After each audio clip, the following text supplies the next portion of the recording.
안녕하세요. 달빛 야와입니다. 잠잘 때 듣기 좋은 이야기.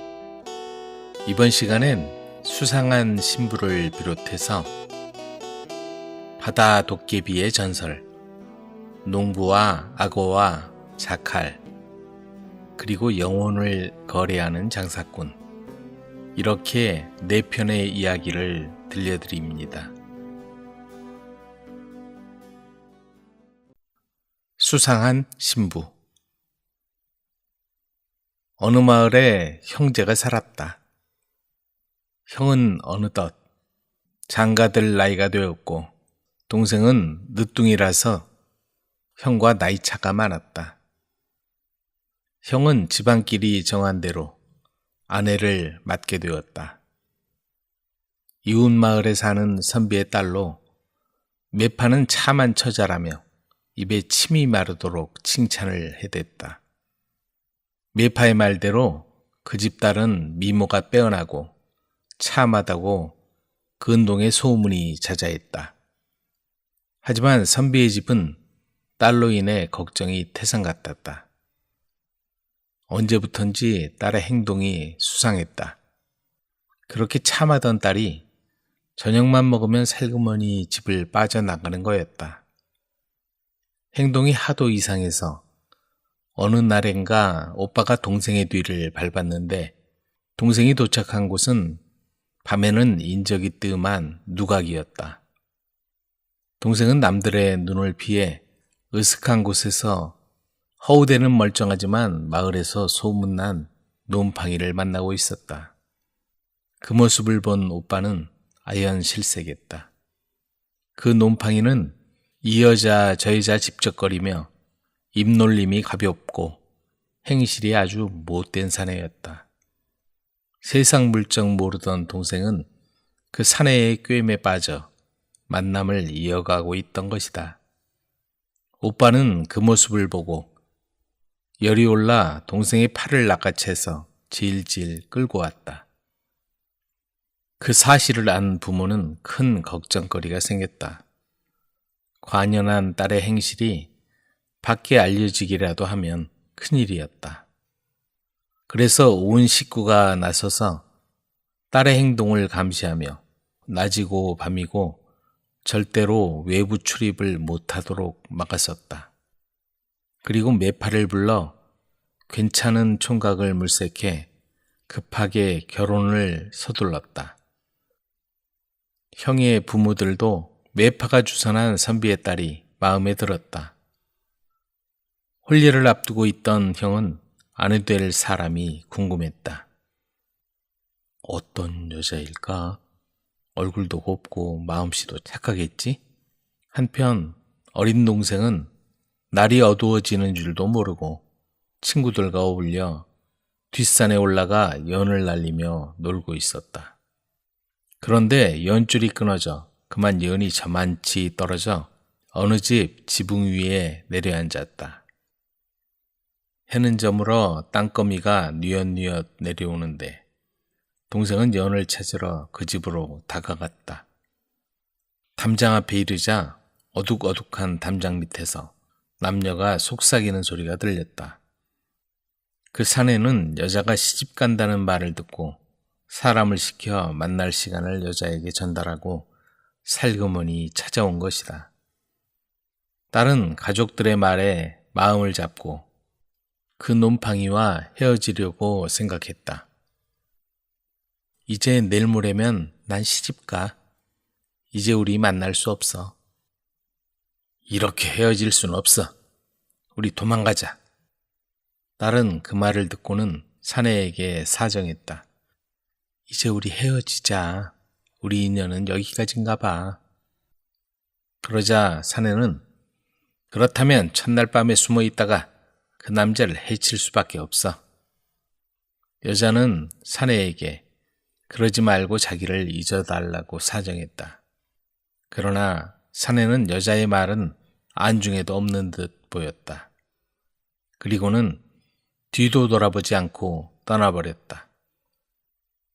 남자가 떠나자 여자는 한참 동안 그 자리에 서 있다가 힘없이 집으로 들어가는 거였다.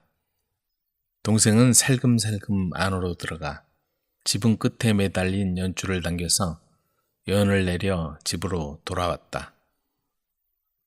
동생은 잠자리에서 그 집에서 들었던 두 사람의 대화를 떠올렸다. 다음 날 뒷동산에서 연을 날리면서도 저만치 그 집 지붕이 보이자 두 사람의 말이 머리에 맴돌았다. 마침내 형이 장가가는 날이었다. 아버지, 형 결혼하는데 저도 따라가겠어요. 그렇게 가고 싶으면 후행을 따라서 다녀오거라. 형을 따라간 동생은 깜짝 놀랐다. 지난번 연이 떨어진 바로 그 집이었다. 식을 치르는 동안에도 동생은 그날 들은 얘기가 온통 머리에 맴돌았다. 그렇게 혼례를 치르고 첫날 밤 신랑 신부 방문에 군데군데 구멍을 뚫고 마을 안악들이 킥킥 듣다. 마침내 모두 돌아가고 주위가 조용해졌다. 그때였다. 사람 살려요. 아이고 나 죽네. 동생 목소리였다. 첫날 밤을 치르려던 형은 문 밖에서 들리는 동생 목소리를 듣자 버선발로 뛰어나왔다. 무슨 일이냐, 우야? 그러자 동생은 한쪽으로 형을 데리고 가서 모든 얘기를 들려주었다. 형은 아무 일 없는 듯 조용히 방으로 들어왔다. 무슨 일이에요? 신부가 불안한 듯 물었다. 아무 일 아니요. 동생이 배탈이 난 모양이요.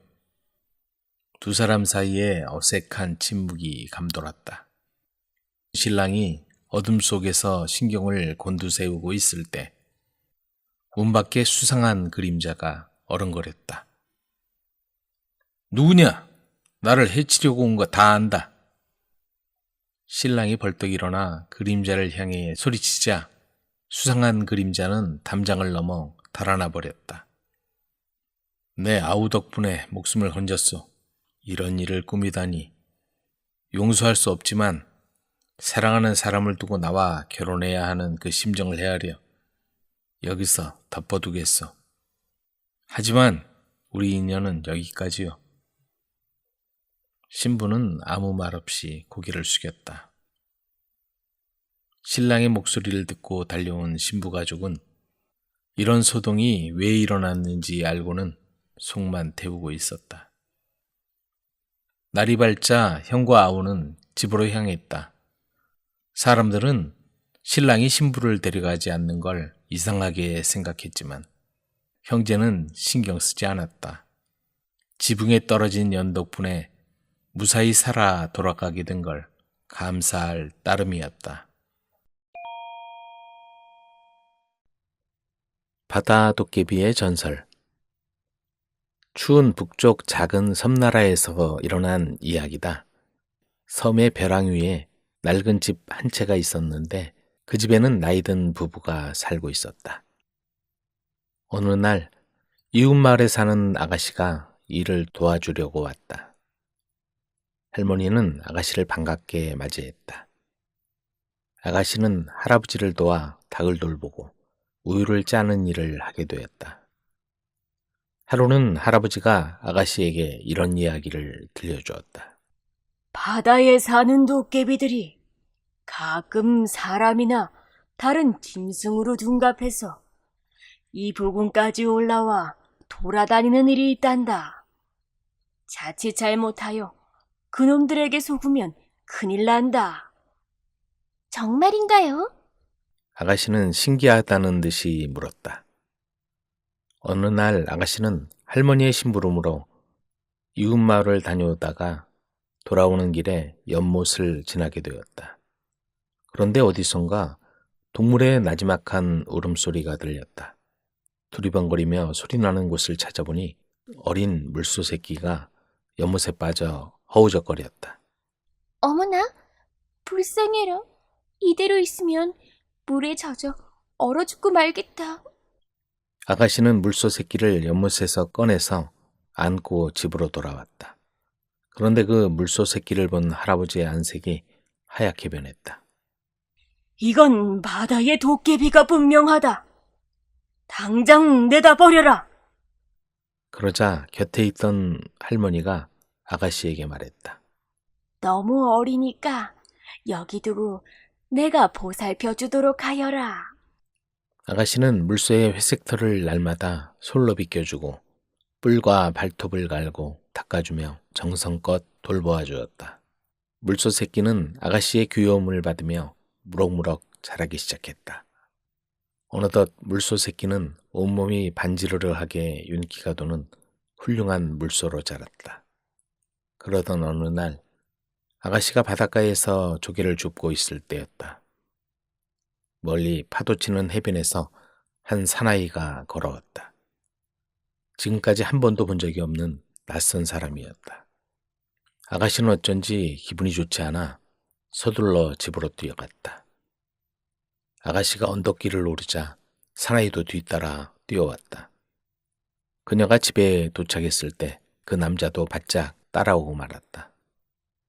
그때 외양간 안에서 물소가 발을 굴리며 몸부림을 치더니 무시무시한 소리로 울부짖었다. 그 소리를 들은 사나이는 흠칫 놀라더니 돌아서서 왔던 길을 따라 바닷가로 도망치고 말았다. 그 후에 아가씨는 그 사나이에 대해서 완전히 잊어버렸다. 그런데 한 달쯤 지났을 때 들판에서 또 그 사나이를 만났다.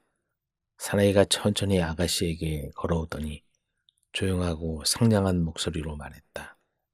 나는 멀리서 온 나그네입니다. 먼 길을 오느라 몹시 고단합니다.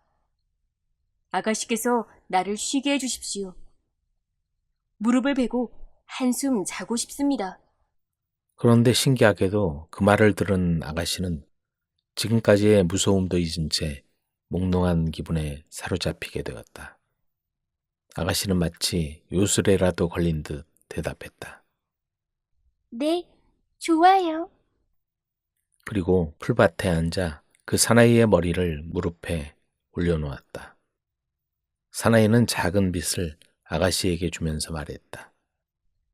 미안하지만 이 빗으로 나의 머리카락을 빗겨주지 않겠어요?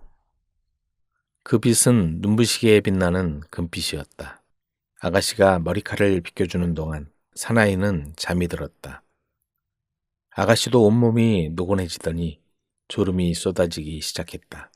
그러자 들고 있던 빗이 떨어져 사나이의 머리칼 사이에 들어갔다. 아가씨가 깜짝 놀라 얼른 빗을 짚는 바람에 사나이의 금발 머리칼이 몇 가닥 뽑히고 말았다. 그런데 이상하게도 머리털의 뿌리 부분에 하얀 모래와 바닷말이 붙어 있었다. 바닷말은 깊은 바닷속에만 있는 것이었다. 아가씨는 그제야 정신을 차렸다. 지금까지 홀렸던 마법에서 깨어난 것이다. 이 사람은 바다 도깨비다. 아가씨는 살짝 일어나 정신없이 집을 향해 달렸다. 잡히기라도 하면 바닷속으로 끌려가고 말 것이다. 마침내 눈을 뜬 사나이가 무서운 기세로 쫓아왔다. 조금만 더 있으면 사나이에게 붙잡힐 판이었다. 외양간 속에 있던 물소가 발굽으로 땅을 박차며 몸부림을 쳤다. 물소는 날카롭게 3번 울었다. 그 소리를 들은 아가씨는 자신도 모르게 외쳤다. 사람 살려! 물소는 당장이라도 외양간을 부수고 뛰쳐나올 것 같은 무서운 기세로 발악했다. 그 소란에 놀란 할머니가 집에서 달려나왔다. 그리고 사나이에게 쫓기는 아가씨를 보고 급히 외양간의 물소를 풀어주었다. 물소는 땅을 흔들며 달려나오더니 무섭게 울부짖으며 사나이를 향해 달려갔다. 그리고 긴 뿔을 흔들며 사나이를 받으려고 했다. 그때 사나이는 갑자기 크고 검은 말로 변했다. 그 순간 물소의 몸도 훨씬 커졌다. 사나이의 정체는 말의 형체로 된 바다 도깨비였다. 물소도 사실은 바다 도깨비였지만 나쁜 도깨비가 아니었다. 바다 도깨비들의 싸움은 무시무시했다. 천지를 흔드는 소리를 지르며 들판과 벼랑과 바닷가로 뛰어다니면서 싸우기 시작했다. 발굽이 바위를 치면 불꽃이 튀었고 울부짖는 소리는 마치 천둥 소리 같아서 하늘에까지 울려 퍼졌다. 바닷가에서 두 마리의 괴물이 싸우자 물보라가 안개처럼 자욱하게 피어올라 주인은 물론 도깨비들의 모습까지 희미하게 보였다. 드디어 물선은 그 길고 멋있는 뿔로 검은 말을 떠받았다. 그리고 무서운 발굽으로 검은 말을 바다 멀리 차버렸다. 무시무시한 싸움은 끝이 났다. 검은 말의 모습을 한 나쁜 도깨비는 바다에 가라앉았다. 아가씨와 할머니는 무서워서 몸을 떨며 손을 꼭 잡고 도깨비들의 싸움을 지켜보고 있었다. 마침내 물소는 자랑스럽게 뿔을 들고 이런 노래를 하며 어디론가 사라져갔다. 친절한 소매 어린 아가씨는 나의 목숨을 구해준 사람. 은혜를 갚은 나는 이제 자유의 몸이 되었네.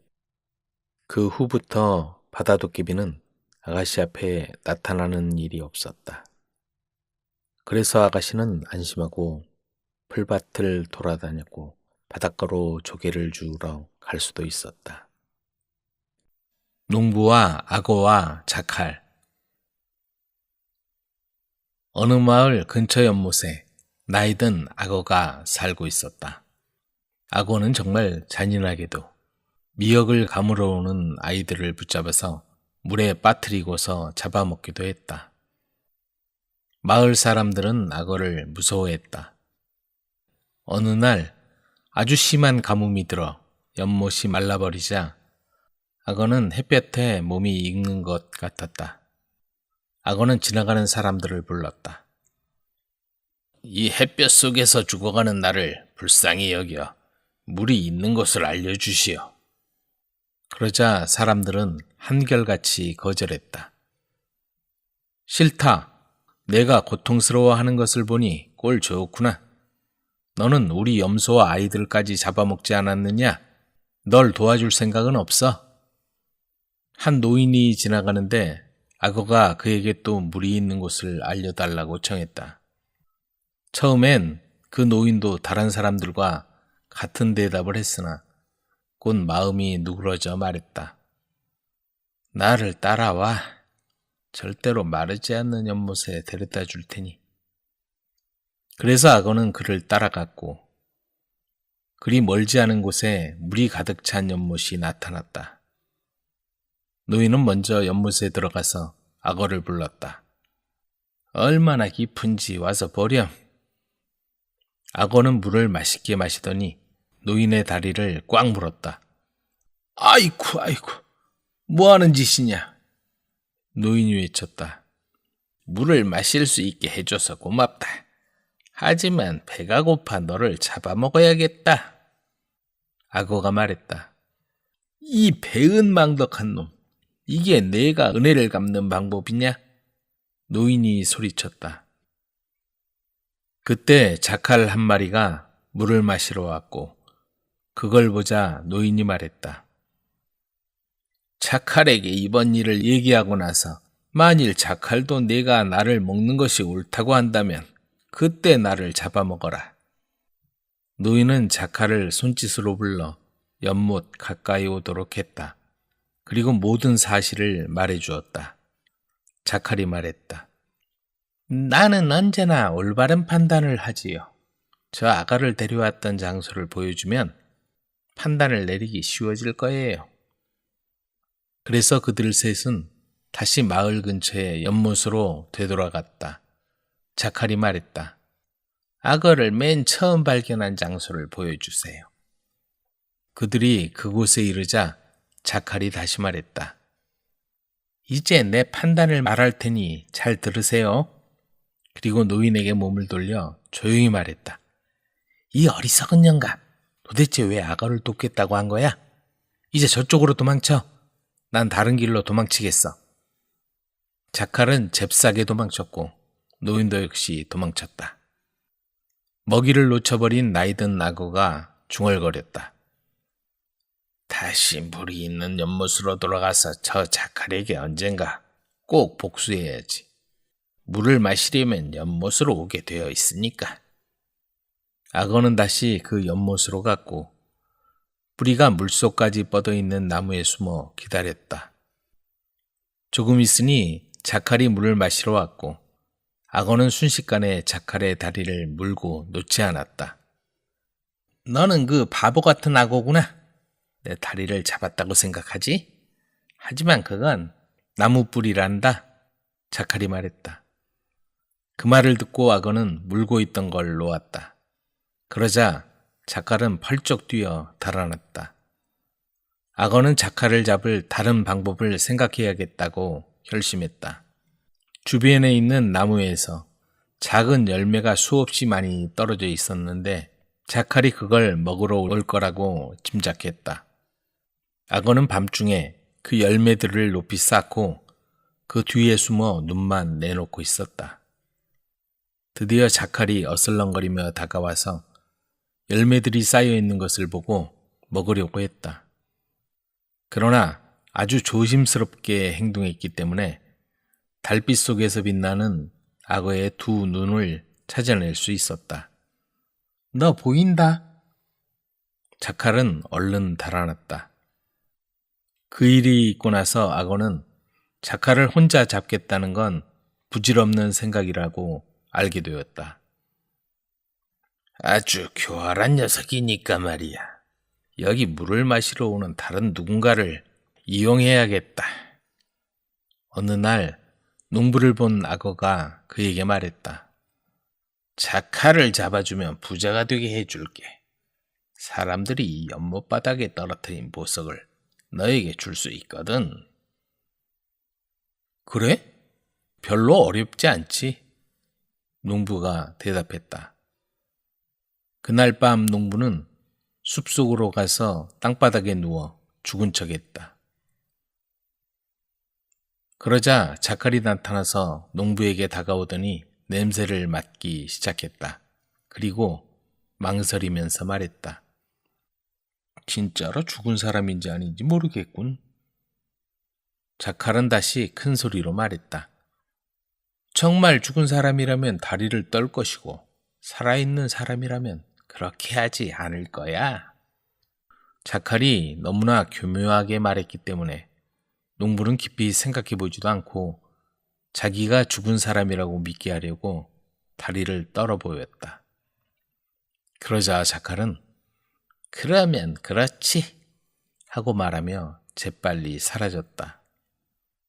악어의 보석을 탐낸 욕심 많은 농부는 이번에야말로 확실히 자칼을 잡겠다고 결심했다. 그래서 아이만한 크기의 밀랍 인형을 준비해서 땅을 파서 묻고 나뭇잎과 진흙으로 덮었다. 그런 다음 무슨 일이 벌어지나 숨어서 지켜보았다. 해가 지자 자칼이 여느 때처럼 어슬렁거리며 나타나서 새로운 무덤을 보더니 중얼거렸다. 누군가 얼마 전에 묻힌 모양이군.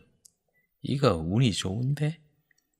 자칼은 앞발로 무덤을 긁어대기 시작했고 곧 한쪽 발이 끈적끈적한 밀랍에 붙어버렸다. 자칼은 도망치려 했으나 네 다리가 모두 밀랍에 달라붙어 버렸다. 그때 농부가 다가와서 말했다. 마침내 널 잡았구나. 넌 도간에 든 쥐야. 자칼은 소리를 지르면서 발버둥쳤지만 밀랍에 붙은 발 때문에 꼼짝할 수가 없었다. 자칼은 농부를 위협하면서 말했다.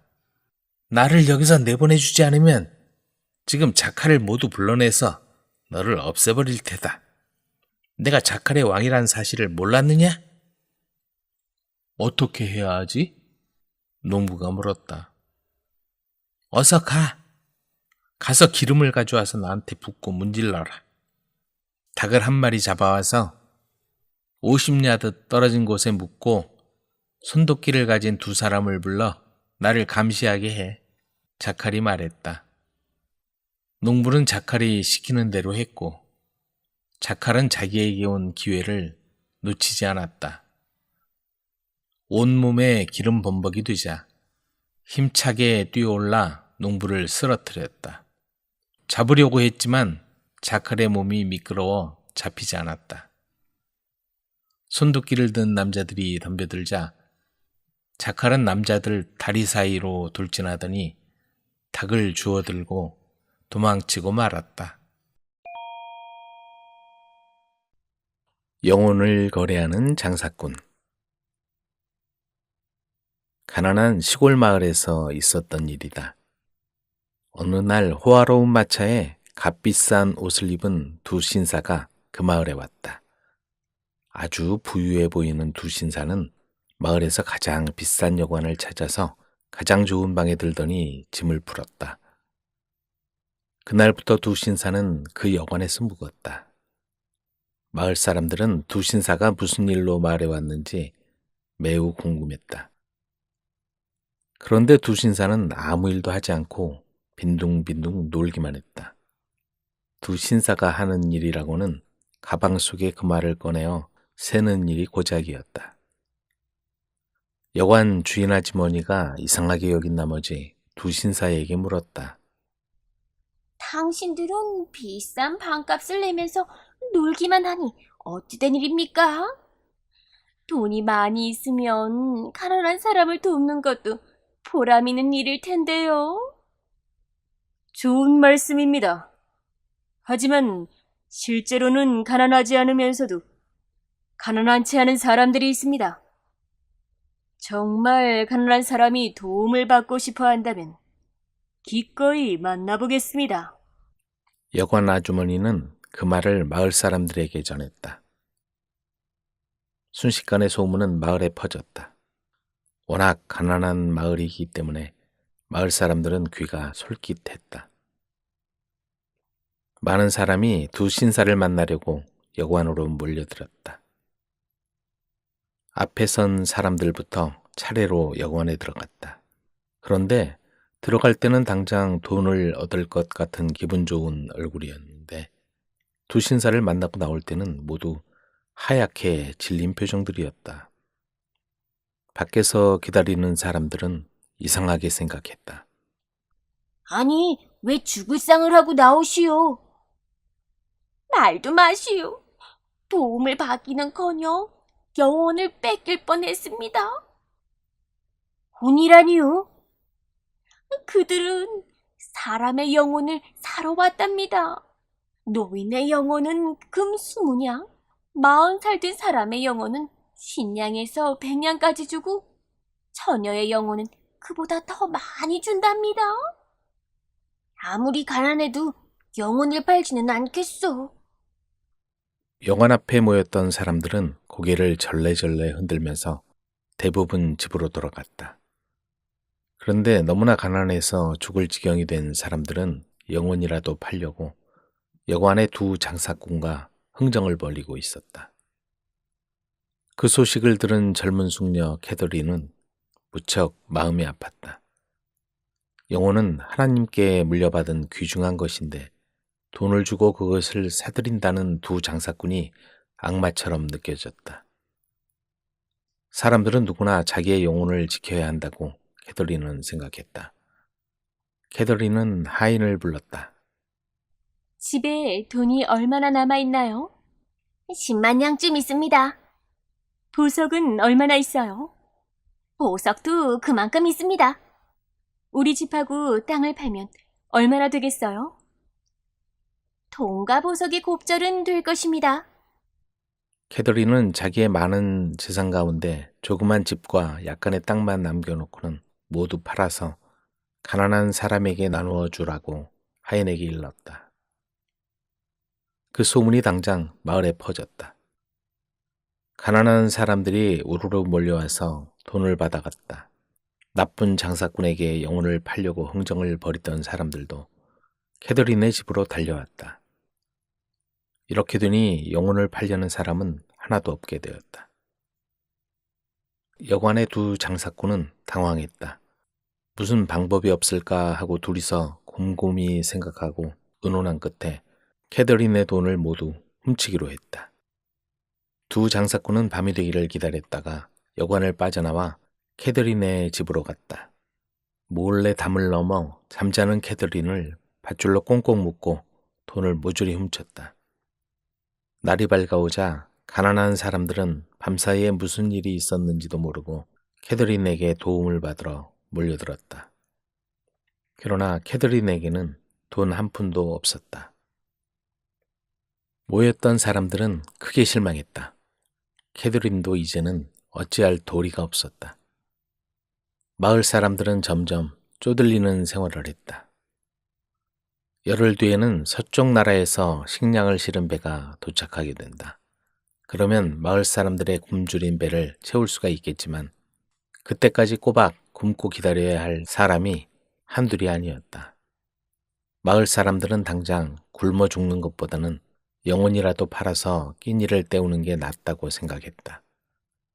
하나님의 뜻을 거역하고 장사꾼에게 영혼값을 흥정하러 가는 사람들을 보고 캐더린은 눈물을 흘렸다. 그래서 캐더린은 직접 요관으로 장사꾼들을 찾아갔다. 캐더린이 나타나자 두 장사꾼은 눈을 동그랗게 뜨고 이상하게 생각했다. 내 영혼을 팔러 왔어요. 정말입니까? 눈이 휘둥그레진 장사꾼들은 벌린 입을 다물 줄 몰랐다. 네, 정말이에요. 하지만 내 영혼을 싸게 팔고 싶진 않아요. 값을 많이 불러도 되겠어요? 좋아요. 어서 말해봐요. 15만 양을 주세요. 좋습니다. 캐더린의 말에 두 장사꾼은 선뜻 대답했다. 장사꾼들은 침을 꼴깍 삼켰다. 젊고 아름다운 영혼일수록 빛나는 법이므로 캐더린의 영혼이라면 아무리 비싼 값을 주어도 절대 미치지 않는다는 계산이었다. 더구나 이들은 영혼값을 주더라도 캐더린에게서 훔친 돈 일부를 돌려주는 데 불과하니까 결국은 꿩 먹고 알 먹는 식이었다. 장사꾼들은 가방에서 종이를 꺼냈다. 캐더린은 거기에다 영혼을 금 15만 양에 팔았다는 내용을 적고 자기 이름을 썼다. 금 15만 양을 갖고 집에 돌아온 캐더린은 하인을 불렀다. 이 돈을 가난한 사람들에게 나눠주세요. 식량을 실은 배가 오기 전까지는 살아갈 수 있을 거예요. 캐더린은 돈을 하인에게 주고 방으로 들어갔다. 그리고는 사흘 동안 밖으로 나오지 않았다. 하인은 마을 사람들과 함께 캐더린의 방문을 열었다. 캐더린은 평화스러운 모습으로 잠들어 있었다. 영혼을 판 것 때문에 괴로워하다가 마음의 깊은 상처를 받아 죽은 것이다. 마을 사람들은 캐더린을 위해 하나님께 기도했다. 캐더린이 하나님의 뜻을 거역한 것을 얼마나 괴로워했는지 하나님도 알고 있었다. 하나님은 악마에게 영혼을 판 사람을 지옥에 보냈지만 가난한 사람을 도운 마음씨 착한 캐더린은 천국으로 불렀다. 마을 사람들은 악마의 앞잡이인 두 장사꾼을 혼내주려고 여관으로 갔다. 그러나 두 장사꾼은 어느 틈에 도망가 버리고 없었다. 두 장사꾼은 즐거운 표정으로 악마의 왕에게 갔다. 그런데 아가씨의 영혼을 차지해서 좋아할 줄 알았던 악마의 왕이 노발대발하는 것이었다. 하나님이 캐더린의 영혼을 천국으로 데려간 것이 모두 두 장사꾼 탓이라고 생각하며 이들을 뜨거운 불이 활활 타고 있는 지옥에 쳐놓고 말았다.